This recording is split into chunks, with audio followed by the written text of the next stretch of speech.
was one of those nights where the air felt thick, with something unsaid, like the world was holding its breath. I didn't believe in ghosts, at least I never used to, but the events of that night still haunt me in ways I can't quite explain. It all started when I checked into the Hollis Manor, an old hotel nestled on the edge of a forgotten town. I had been driving for hours, desperate to find somewhere to rest before continuing my journey. The hotel was an imposing structure, with ivy creeping up its walls and windows so dusty you could barely see through them. Its grand exterior promised a different time, one when elegance reigned, but now it just looked tired. Still, there was something strangely alluring about it, something that made me want to stay. I signed in at the front desk where the clerk, an elderly woman with piercing blue eyes, handed me a key. Her voice was low and unsettling, like she knew things about me I didn't. "Room 217, she said, her gaze lingering on mine just a bit too long. "It's a quiet room." "Thank you," I replied, forcing a smile. But as I turned to leave, I heard her murmur something under her breath, too soft for me to catch. The hallways were dimly lit, with the kind of faded wallpaper that whispered of better days. The carpet squelched beneath my feet, and the air smelled musty, like old books and wood that hadn't been touched in years. I walked past numerous rooms, each one of them silent and shrouded in darkness, as though the hotel itself had been abandoned by the world. Room 217 was at the end of the hall, its door slightly ajar, as though someone had just left and forgotten to close it behind them. I stepped inside and immediately felt a cold draft, despite the warmth of the night outside. The room was large, with high ceilings and a massive four-poster bed draped in faded curtains. A cracked mirror hung on the wall, reflecting the room in distorted, fractured pieces. But what caught my eye immediately was the old wooden wardrobe, its doors slightly open, as though inviting me to look inside. I tried to ignore it, chalking up my unease to exhaustion. I dropped my bag on the bed, walked over to the window, and pulled aside the heavy curtain. The town was barely visible from here, just a few dim lights flickering in the distance. I wondered briefly about the history of the hotel.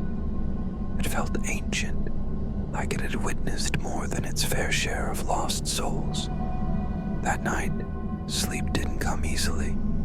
The bed was too soft, and every small sound echoed in the silence. Creaking floors, the distant hum of what I imagined might be old pipes, and the occasional whisper of wind outside. But around 2 a.m., I was woken by something else, a soft tapping at the door. At first, I thought it was my imagination playing tricks on me. Maybe a guest had knocked and wandered off, or perhaps it was the wind pushing the door. But the tapping came again, more deliberate this time, faint, almost too soft to hear, but unmistakable. My heart began to race. I checked the time on my phone, 2:03 a.m. I stood up slowly, my bare feet cold against the floor. As I approached the door, my hand hovered over the handle, but I hesitated.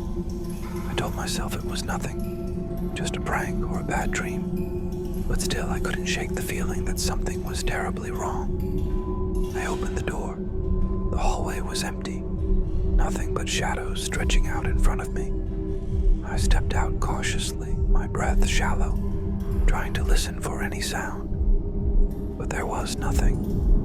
No more tapping, no voices, just the overwhelming silence of the hotel. I was about to close the door when I noticed something odd.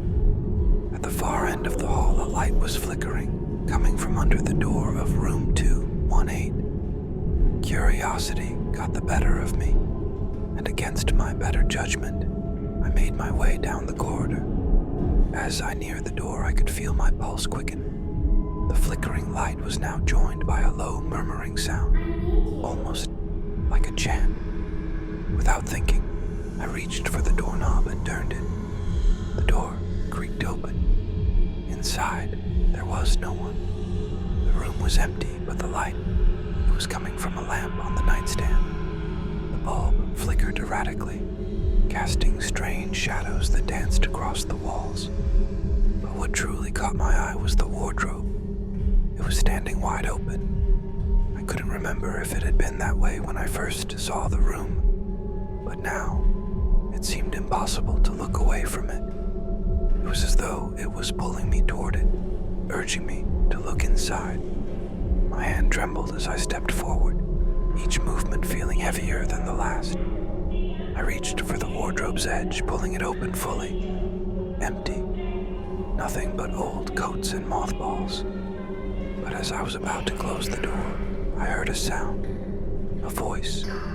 It was faint, barely a whisper, but it was clear enough to send a chill down my spine. "Help me!" I spun around, but there was no one.